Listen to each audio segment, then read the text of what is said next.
Hola amigos del canal, ¿qué tal estáis? Mi nombre es Tania Alonso, si no me conoces, un placer saludarte también.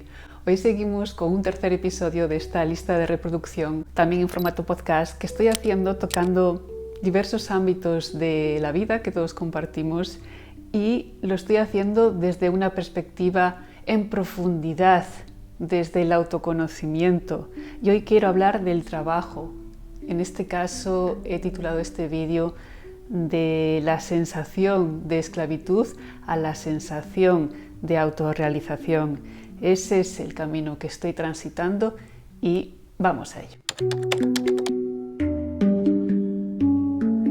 Me gustaría empezar hablando de la dicotomía que se presentó muy tempranamente en mi vida ante la idea del trabajo. Se trataba de esta dualidad entre que siempre me pareció que había un componente de esclavitud en el trabajo y al mismo tiempo siempre me consideré una persona entregada en las cosas que hacía, incluido el trabajo, una persona responsable y con actitud.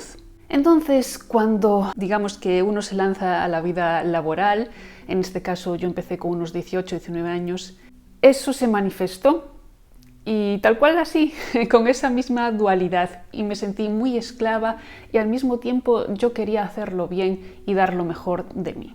Yo ya sabía que este primer trabajo no iba a ser para toda la vida, era como un trampolín de cara a que yo pudiera ahorrar para estudiar una carrera. Yo estaba muy empecinada en estudiar en la universidad, para mí era muy importante porque en mis circunstancias suponían un cambio de ambiente que necesitaba, yo lo necesitaba. Y además sí creía que en los estudios universitarios iba a encontrar una manera de conducirme profesionalmente, aunque fue más bien por el ambiente que quería ir, porque yo venía de una aldea y ahí no encontraba como una afinidad y inquietudes intelectuales.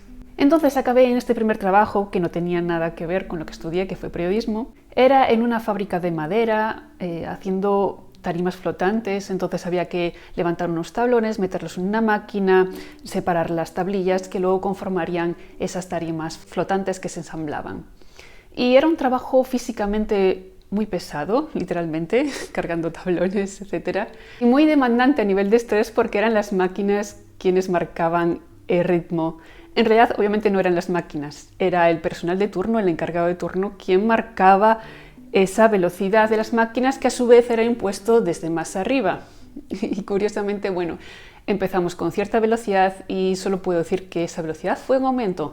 Por ejemplo, la velocidad cuando inicié estaban como en 45, luego lo pasaron a 50 y luego a 55. Recuerdo muchas situaciones de ese trabajo en el que se mostraba alienante, te sentías sobrepasado, te sentías utilizado, situaciones en las que estábamos desbordadas, la mayoría de trabajadoras éramos mujeres, solo los encargados eran hombres, y la máquina no paraba de escupir, y bueno, situaciones de intentar sobrellevarlo lo mejor posible y ver gente llorando, en las pausas de bocadillo, que apenas eran 15 minutos, siempre quejándose, sintiéndose sobrepasada. Luego también había muchas rencillas entre las compañeras.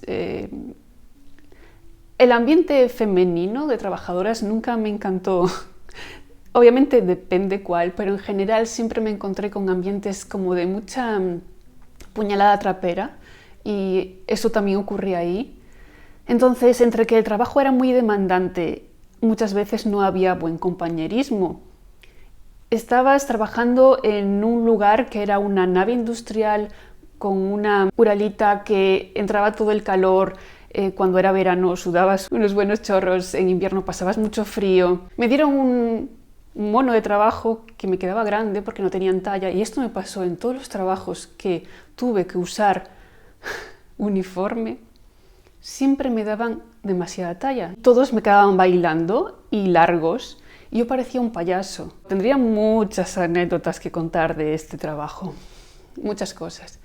Pero lo quiero poner como representación de uno de tantos empleos que tuve donde sentía esa sensación de esclavitud porque las condiciones no eran muy buenas y el trabajo requería mucho esfuerzo. Encima, en esta ocasión, ni siquiera había muchos descansos, eran 7 días y descansabas 2.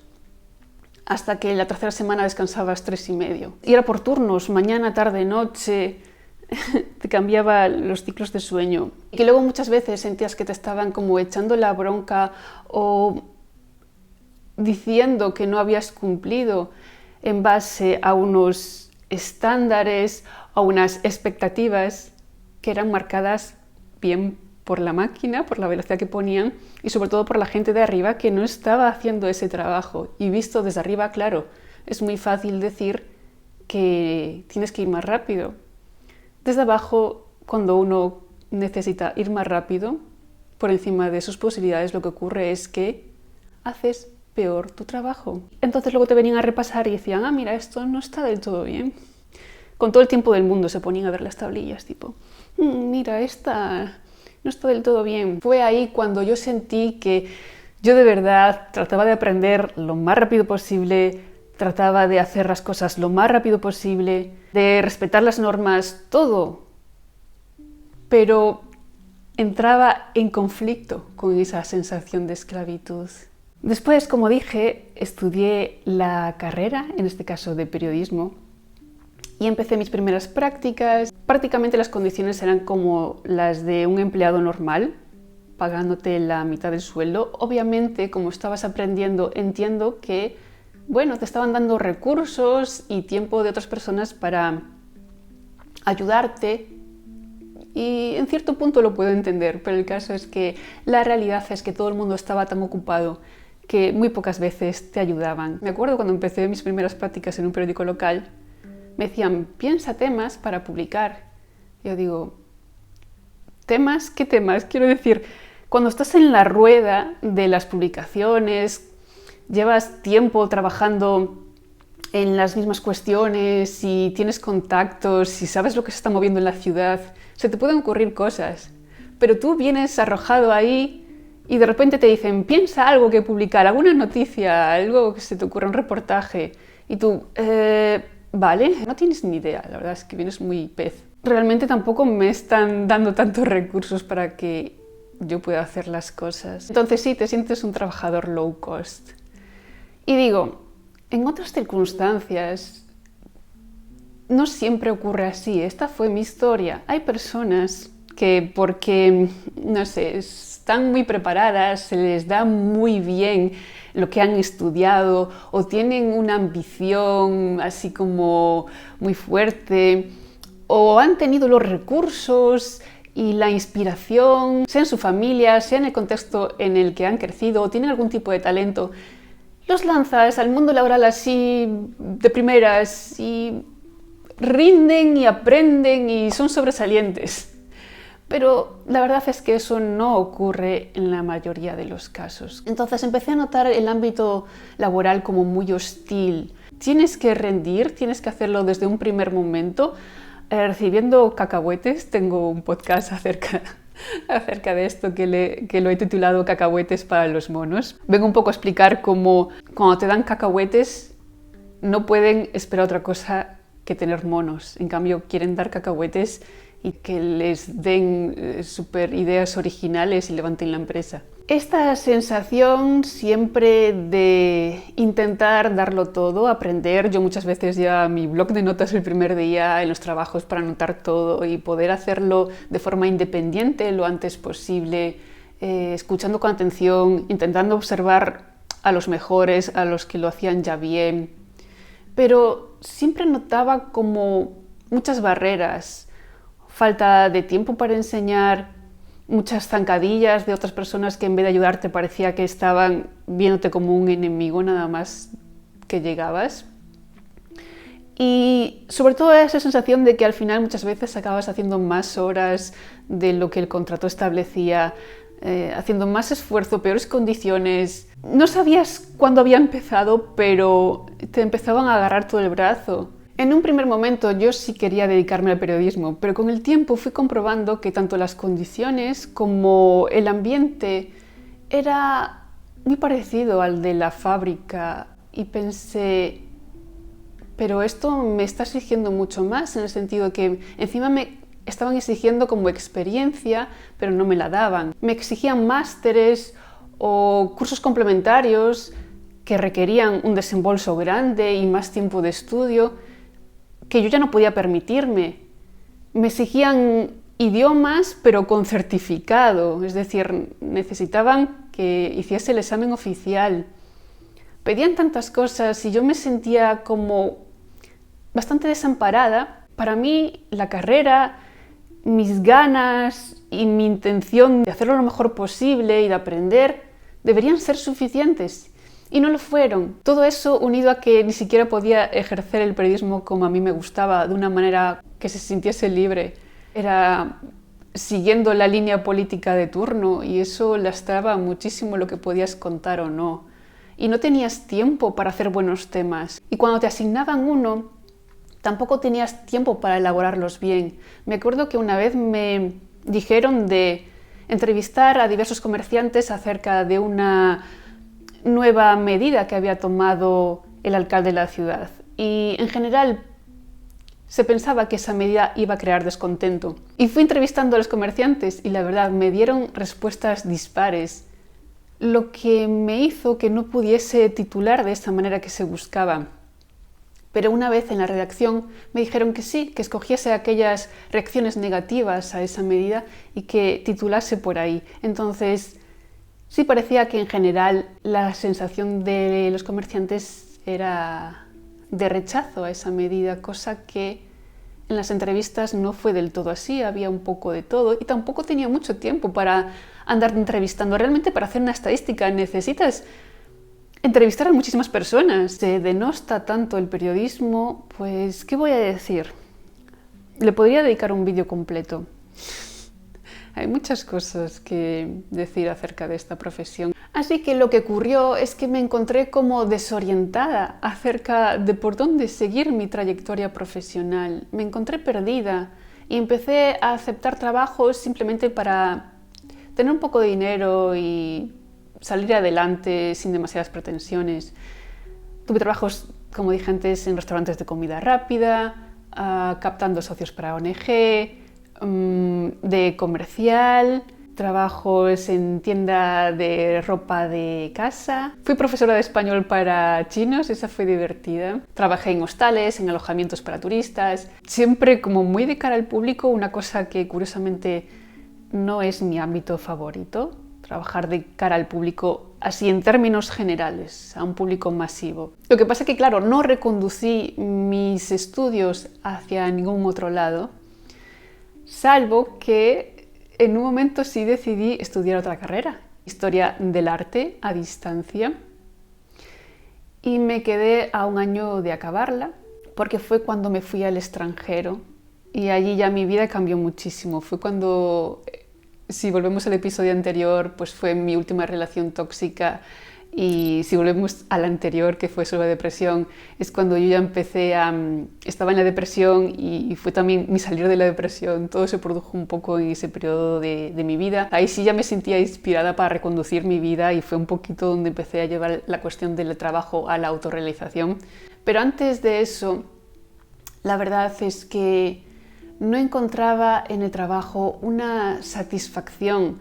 Lo empecé a reducir en algo para ganarme el sustento y empleé la mayor parte de mi vida en sanar muchas cosas, sanar mucho trauma, en aprender mucho de la vida, en irme al extranjero y vivir aventuras. Digamos que no me labré una trayectoria y eso hizo que con el tiempo acumulase muchas experiencias, pero también crease una especie de currículum fácil de rechazar. Todo esto me ayudó a entender qué tipo de relación quería yo con el trabajo. Una serie de prioridades o una serie de criterios a la hora de entender qué busco yo en el trabajo. Y son los siguientes. Para empezar, descubrí que, como en cualquier otro ámbito de mi vida, no puedo compartimentarme, no puedo fragmentarme diciendo mi vida se compone de trabajo, ocio, familia. Me parece como una creación que se ha hecho para luego que el ocio se reduzca a comprar mercancía. Supongo que a personas cuando trabajaban todo el día en otras condiciones muy malas, el tener ocio les resultaba atractivo, pero creo que en el pasado el trabajo era como más simplemente un devenir del día, trabajabas porque formaba parte del autosustentarse, pero no trabajabas con esa sensación, digo así en general. Yo sé que hay muchos casos que eran pésimos y terribles y no quisiera estar ahí ni de broma, pero en general, como había mucha más autosubsistencia, entonces trabajabas, por ejemplo, en tener tu comida, pero era un trabajo como más de campo, ¿no? Más en las pequeñas comunidades. Me parece que estaba más integrado y eso era más sano en muchas cuestiones, que luego a raíz de tanta industrialización fue cambiando. Sí que hay esa dicotomía marcada. En lo particular, yo no puedo fragmentar así mi vida porque no me hace sentido esperar a los viernes y esperar a las vacaciones. No puedo. No podría, porque ya estuve ahí aparte, ya estuve contando los días en trabajos que odiaba para que llegase el día libre. Y era un infierno vivir así, o sea, no puedo concebir vivir así toda mi vida, no puedo. Tendría que ser otra persona, tendría que dejar de saber o dejar de entender el mundo como lo entiendo. Y yo ya lo entendía así antes de empezar a trabajar en ningún trabajo, y la experiencia me demostró que es así como para mí es una vida natural y con sentido. Cuando uno niega una verdad que ha encontrado, solo puede hacerlo sacándose los ojos para no verla. Y eso es caer por debajo de la verdad que descubriste, es caer más abajo de antes de haberla descubierto o sabido. Tienes que hacerte más tonto de lo que eras o de lo que eres para disimular que no sabes lo que sabes. Otra cuestión que aprendí es que no valgo para un trabajo de peón. Con un trabajo de peón no necesariamente estoy hablando del trabajo específico de ser un peón, que también existe ese puesto, ¿no? Sino que no valgo para ser una persona simplemente comandada, una persona a la que se le dan órdenes y hacer trabajos repetitivos y cuadriculados, porque para mí eso merma la inteligencia, merma la creatividad. Llega a puntos donde uno ve sus peligros. Por ejemplo, supongo que alguna vez habéis escuchado a las personas decir: yo hago lo que me mandan. Cuando en un trabajo hace algo que quizás está rozando el límite de algunas cuestiones morales o que está mal hecho. Y uno dice: yo hago lo que me mandan, soy un mandado, ¿no? Y digo, bueno, supongo que los amigos del señor Bigotitos alemán pues decían lo mismo, ¿no? Sí, de hecho dijeron lo mismo en unos juicios.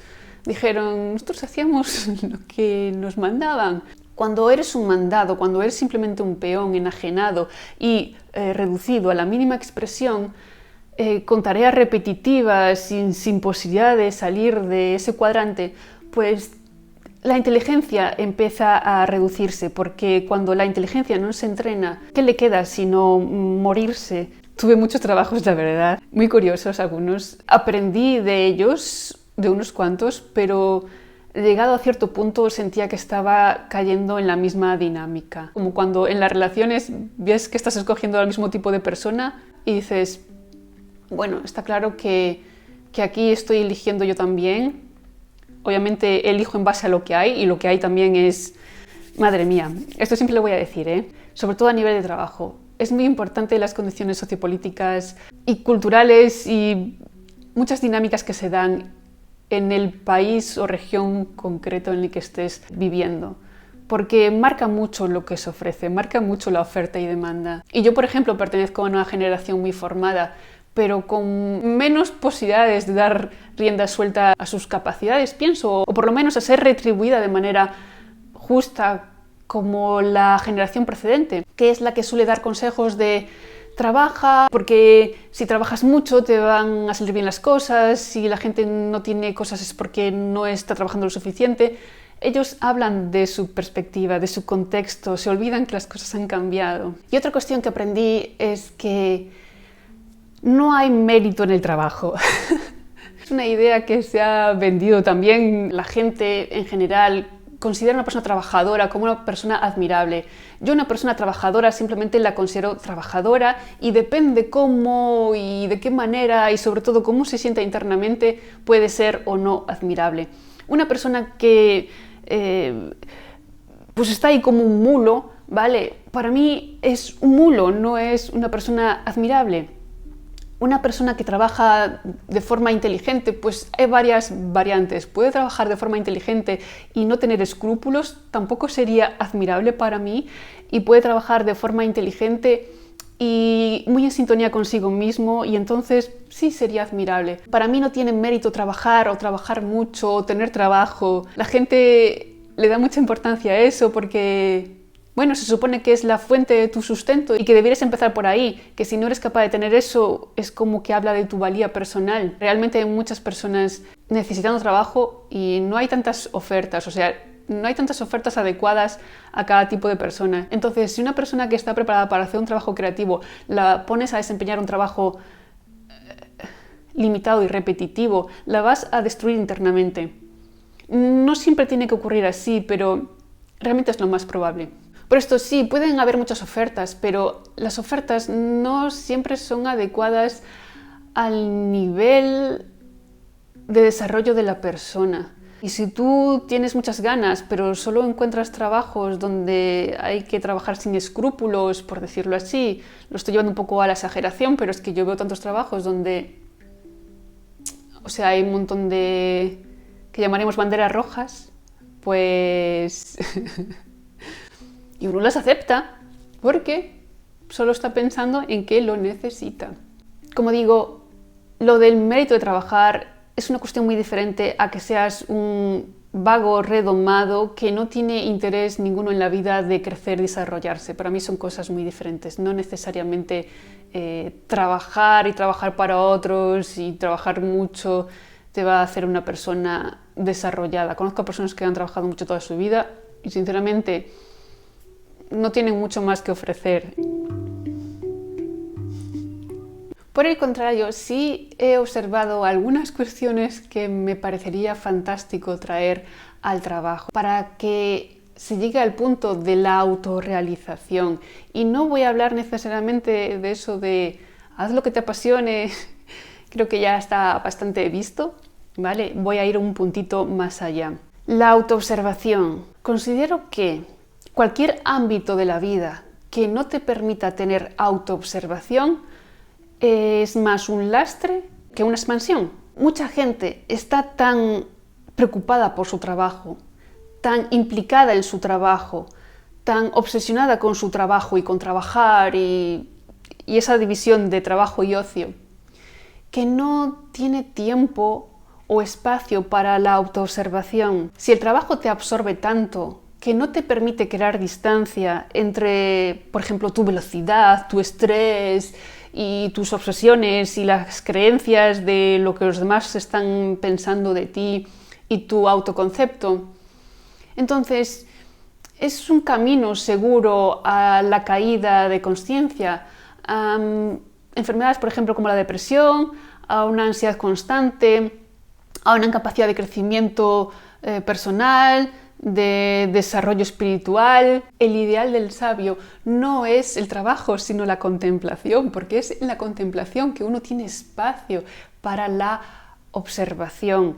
Y si es un trabajo, tiene que ser un trabajo donde se permita la contemplación.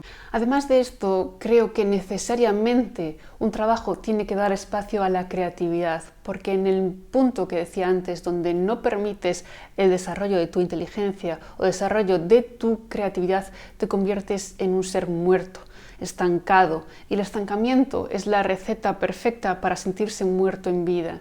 Entonces, la creatividad te permite ser una persona con imaginación, con capacidad resolutiva, con capacidad de aportar cosas nuevas, de poner un pedacito de ti en lo que haces. Eso me parece imprescindible. Muchas veces, como digo, no se da espacio a eso por las dinámicas, por la forma de trabajar tan sistematizada, tan burocratizada, tan hecha con procedimientos, tan atomizada, tan dividida, tan medida, incluso en trabajos creativos. Creo que la industrialización, la digitalización ha sido una buena forma de destruir la creatividad en muchos aspectos, porque al producir sobre todo incluso aspectos artísticos, arte, por ejemplo, en cadena, ¿cuántos artistas no han sentido que su música, sus pinturas se han convertido en un producto y que ya no pueden hacerla con el mismo nivel de creatividad, no se sienten libres. Por eso muchas personas prefieren dejar sus pasiones como hobbies para no contaminarlas de compulsividad. Muy relacionado con esto, el trabajo tiene que permitir movimiento. La vida es constante cambio, constante movimiento, y el trabajo como parte de la vida debe de serlo. Si tú no te mueves en ningún aspecto y llevas haciendo lo mismo de la misma forma y prácticamente exactamente igual durante 20 años, ahí no hay movimiento. Y volvemos al punto de antes, si no hay movimiento hay estancamiento, igual a muerte. Eso es ideal si quieres ser una persona plana, pero si quieres ser una persona viva, una persona vivaz, entonces ahí no es. Y por eso creo que muchas personas, que no ocurría tanto antes, ahora se plantean lo de ir saltando de profesión en profesión o de trabajo en trabajo.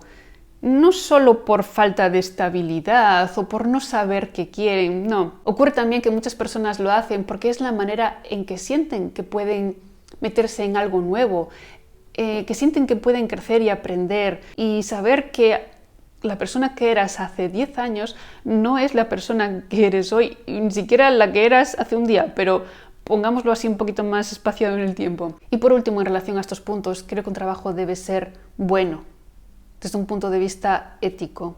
Y la ética, como hablé en algún vídeo, ética y bondad van de la mano. Es decir, no puede haber algo bello si no es bueno, y cuando es bueno hay una ética detrás. Como decía antes, hay mucha gente que puede estar haciendo mucho dinero, hay mucha gente admirando a esa gente que hace mucho dinero, pero oye, ¿cómo lo están haciendo? Muchos, aún cumpliendo dentro de lo legal, están rozando las líneas, porque no necesariamente lo legal es lo bueno, hay tantas cosas legales no buenas, y al revés.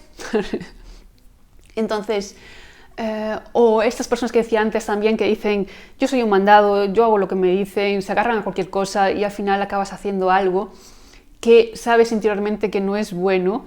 Te tienes que suprimir esas emociones, y cuando suprimes emociones para sobrellevar lo que haces te vuelves inhumano, te vuelves más insensible. Es lo que le puede pasar, por ejemplo, a un médico cuando no tiene tiempo para atender a los pacientes y entonces para cumplir pues empieza a atenderlos peor. Y tiene que perder cierta parte de su humanidad y vocación para hacer eso. Entonces, importante, creo que es muy fundamental, un trabajo tiene que ser bueno, aportar algo mejor al mundo, no sustraer algo del mundo. Y es así que a día de hoy he empezado a ver el trabajo, ya hace mucho, pero como que cada vez intento dar pasos más y más en profundidad en este camino, de pasar de ver el trabajo como una esclavitud, porque tiene mucho componente de esclavitud, ¿vale? Esto podríamos dedicarle un episodio por completo, a verlo como una autorrealización. Yo sí creo en el trabajo, a mí sí me gusta trabajar, a mí sí me gusta crear cosas, aportarlas al mundo, pero también, os digo, perfectamente podría estar en una aldea simplemente autogestionándome en el día, levantándome, como decía antes, con el día, acostándome con el día y cultivando mi campo y estudiando mis cosas, y eso para mí también valdría. Antes de continuar, me gustaría puntualizar que para este vídeo acoté el término trabajo al de ocupación retribuida y pasé por alto otras actividades que también considero trabajo, como por ejemplo ayudar o atender a personas dependientes, el cuidado de niños o incluso haber recibido una herencia y gestionarla bien y dedicarse al desarrollo espiritual. Lo que pretendo con este vídeo es romper un poco las creencias acerca del trabajo. El corazón de todo esto es mantener la fidelidad con uno mismo, y que no es importante el trabajo si dentro de tu vida no construye algo importante. Y yo siento que a día de hoy es una cuestión que no he desarrollado por completo. Siento que, como dije antes, estuve enfocándome en otros ámbitos de mi vida y viendo otro tipo de experiencias, y ahora siento que tengo esa patita un poco coja. Esto que estoy creando en YouTube y en las redes en general y el trabajo que hago en las asesorías, eso me llena profundamente. pero siento que sigue habiendo una pieza que falta. Quizás sí, estoy a la espera de unos resultados. Siento que he tenido algunos lastres, como por ejemplo no haber creado muchos contactos, porque soy una persona tendencialmente solitaria, soy más un lobo estepario que que un animal de comunidad. Y es ahora cuando empiezo a conocer personas más afines y sé que eso abre puertas y va a ser importante en mi camino en todos los aspectos de mi vida. También ocurre que soy una persona que disfruta mucho del día a día, entonces desde que me levanto a que me acuesto hay un montón de cosas que me encanta hacer. Despertarme me encanta, ducharme me encanta, desayunar me encanta, ver el cielo me encanta, cuidar a mi gata me encanta, hacer la comida, todo me encanta. Entonces no soy una persona tan obsesiva con el trabajo, no es como que si no trabajo tengo que matar el tiempo o no sé qué hacer o me siento como que pierdo mi identidad, no. Mi día a día transcurre perfectamente lleno de cosas y pequeños momentos que para mí son perfectos. Entonces puede ser que no tenga esa obsesión que tienen algunas personas que llegan lejos también, pero sí tengo obsesión con el crecimiento, sí tengo obsesión con el aprender continuamente, y como no siento que estoy aquí en mi punto máximo de florecimiento, pues creo que es la razón que me puede llevar precisamente a hacerlo crecer. Es más una voluntad de crecimiento que una cuestión relacionada puramente con el trabajo. A día de hoy está tomando fuerza dentro de mí y algo tiene que explotar por algún lado, algo tiene que darse, y es una invitación que hago en cualquier ámbito de la vida que sientes que tengas un desequilibrio, pues que lo observes y que veas si esa sensación es interna y realmente te nace o si simplemente es porque sientes presión externa. En este caso hay un fuego interno, aquí algo me pide poner de mí y a eso voy.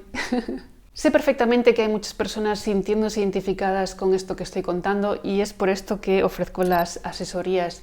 En ellas lo que busco es proporcionar recursos, puntos de equilibrio, puntos de sanidad a aquellas personas que están teniendo muchas dificultades para descubrir su camino, para conocerse bien a sí mismas, para alejarse del ruido exterior. La información para las asesorías está en la caja de descripción, comentario fijado y en mi web. Ahí mismo podéis encontrar los enlaces para mi libro, en el que cuento en tono poético estas cuestiones también del trabajo que viví en un momento en que se juntó con la depresión, que hablé de ella en el primer capítulo, hablé de cuestiones del cuore, de las relaciones de pareja en el segundo. Y también os recuerdo que tengo membresías en este canal con podcasts exclusivos en los que trato cuestiones también personales, pero más en tono poético y cuestiones donde meto un poquito el dedo en la llaga de los problemas que vivimos a nivel social a día de hoy.